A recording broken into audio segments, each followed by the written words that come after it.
ജപമാല ശേഖരണത്തിലൂടെ Limca book of റെക്കോർഡ്സിൽ ഇടം നേടിയ കൊച്ചി സ്വദേശി സാബു കെയ്റ്ററിന്റെയും കുടുംബത്തിന്റെയും അനുഭവങ്ങൾ. ഓരോ ജപമാലകൾക്കും ഓരോ വ്യത്യസ്ത കഥകളും ഓരോ വ്യത്യസ്ത രൂപങ്ങളും ആണ് പറയാനുള്ളത്. എനിക്ക് ഒരുപാട് സന്തോഷവും മാതാവിനോട് സ്നേഹവും അടുപ്പവും കൂടുതൽ തോന്നി.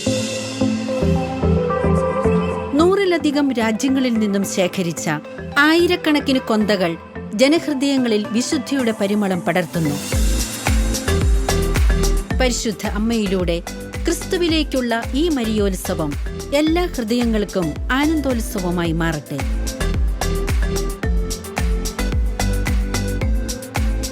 നമ്മുടെ ഷാലോം ടിവിയിൽ കാണുക മരിയോത്സവം.